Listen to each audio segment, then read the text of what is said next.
धन्यवाद सभापति महोदय। माननीय कानून न्याय मंत्री जी ने जो बिल लाए हैं, मुख्य निर्वाचन आयुक्त और अन्य निर्वाचन आयुक्त नियुक्ति, सेवा शर्त और पदावधि विधेयक 2023, इस विधेयक का पक्ष में मैं उपस्थित हुआ हूं। ये कोई नया कानून नहीं है। पूर्व से जो नियम और व्यवस्था का आधार पर ये संचालित हो रहा था, चयनित हो रहे थे, उसी को कानूनी जामा पहनाने के लिए हम यहाँ आए हैं। और महामान्य उच्चतम अदालत के निर्देश पर एक काम हो रहा था, उन्हीं के निर्देश पर एक विधेयक भी आई है। महोदय, जिसको हम दुनिया की लोकतंत्र की जननी बोलते हैं, दुनिया का सबसे बड़ा लोकतंत्र है, उस लोकतंत्र के सबसे बड़ा जो कार्यक्रम है चुनाव, उसको संचालित करने वाले, इस प्रकार गरिमामय पदों में बैठने वाले जो महानुभाव होंगे, उनका काम, उनका जिम्मेदारी, उनका अधिकार, ये साफ साफ व्यक्त होना चाहिए। हम जानते हैं इस प्रकार पदों का इसके पहले कई दुरुपयोग हुई है। विशेष करके देश के सबसे पुराने पार्टी कांग्रेस अपने जमाने में इन पदों का दुरुपयोग जहां तक संभव किया है।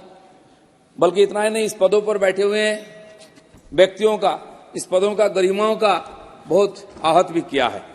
आगे इस प्रकार ना हो, इसीलिए साफ साफ इसकी घोषित भी होनी चाहिए।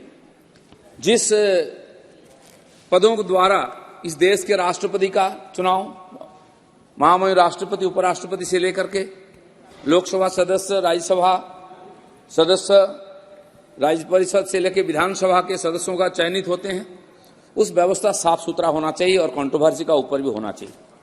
और इसीलिए आज ये विधेयक यहाँ लाया गया है। मैं इसको समर्थन करता हूं और बाकी सबको समर्थन करने के लिए भी आग्रह करता हूं। महोदय,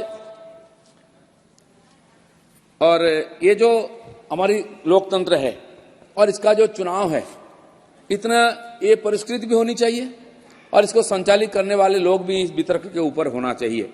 हम जानते हैं लगभग 70-80 करोड़ लोग यहाँ चुनाव में भाग लेते हैं और निश्चित समय पर निश्चित रूप से पूरा भी होता है उसका, और फल भी आ जाती है और फिर नया सरकार बनता है।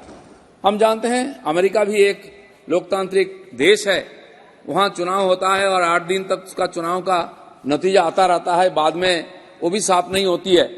एक व्यक्ति मान लेते हैं ठीक है कि उन्होंने जीत गए, इसलिए उसको घोषित किया जाता है। इतना जटिल प्रक्रिया है। लेकिन हमारे देश के जो पूर्वज रहे, जो महानुभाव रहे, उन्होंने इतनी अच्छी व्यवस्था की कि एक अनपढ़ व्यक्ति भी इसमें भाग ले सकता है। उसका मत का भी उतना ही अधिकार है जो राष्ट्रपति जी का मत का समान है।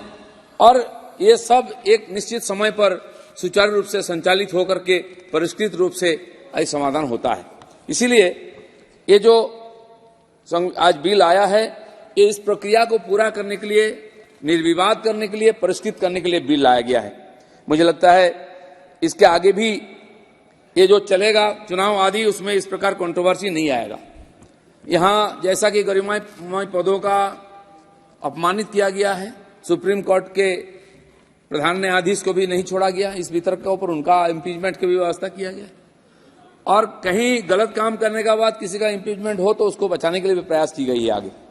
इसीलिए हमेशा इस प्रकार पद कंट्रोवर्सी में आ जाता है। इसलिए कानूनी जामा पहनाया जाएगा तो आगे ऐसा संभावना नहीं आएगा। मुझे लगता है कि आज देश में जो सरकार है, सम्माननीय नरेंद्र मोदी के नेतृत्व में चल रही है, ये सरकार ने बहुत सारा युगांतकारी काम किया है, ऐतिहासिक काम किया है।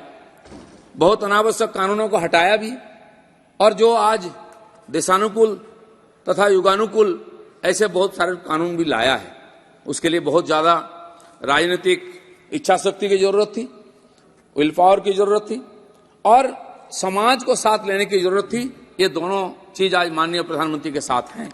इसलिए 370 हटाने का बात हो, 3 तलाक हटाने की बात हो आदि, और अभी कल जो हमने 3 कानून पारित की है, और आईपीसी, सीआरपीसी और साक्ष्य बिल, ये भी एक बहुत बड़े ऐतिहासिक बात है। और खाली कानून नहीं है, भारत को भारत के रूप में प्रतिष्ठित करने के लिए उसी दिशा में ये सारे कदम हैं। मुझे लगता है कि आज इसकी भी जरूरत थी। 1991 से काम चल रहा है। अपने देश में एक सूझबूझ की व्यवस्था है, जैसा कि परिवार में होता है, लोग मान लेते हैं, चलता है। लेकिन कानून कानून होता है और राजनीति में बहुत सारे विषयों को लेकर अनावश्यक वितर्क होता है। इससे बचने के लिए इस प्रकार एक कानून की जरूरत थी, जिसकी जिम्मेदारी हमारी सरकार ने ली है, और इसीलिए इतिहास में इसका भी नाम लिखा जाएगा, नरेंद्र मोदी जी का हाथ से काम हुआ है, माननीय कानून मंत्री ने इसको लाए हैं। मैंने इसको समर्थन करता हूं। आज लगभग खाली सदन है। जिन्होंने इस प्रकार काम करने से आज तक रोका है, जिन्होंने इस काम को पूरा नहीं किया है, बल्कि इस मौका का फायदा उठा करके हमारे लोकतंत्र को, हमारी व्यवस्था को कालिमालिप्त किया है, वो आज यहां नहीं है। मुझे लगता है वो भी इसको समर्थन नहीं करते, क्योंकि कोई अच्छा काम हो, आगे के लिए हमारे देश की सर्वोच्चा हो, समाज अपना अधिकार सीधा सीधा बोल सके, समाज कानून के सामने, देश के सामने रख सके, ऐसा व्यवस्था करने के लिए वो तैयार नहीं है। लेकिन हमारी जो सरकार है, माननीय मोदी जी की सरकार है, समाज को उसका अधिकार पूरा देने के लिए, समाज में सबसे पीछे खड़े व्यक्ति को अधिकार देने के लिए हमेशा आगे रहे हैं, और इसलिए सबका साथ, सबका विकास, सबका प्रयास और सबका विश्वास, ये स्लोगन लेके हम काम कर रहे हैं। उसी दिशा में ये भी एक हमारा और पदक्षेप है। मुझे लगता है कि इससे आगे चल के हमारी जो लोकतंत्र वो और साफ होगी और उज्जवल होगा। इसलिए मुझे सबसे निवेदन है कि सब मिलकर के इसका हम समर्थन करें और ये पारित ठीक से कानून पास हो जाए। धन्यवाद। धन्यवाद।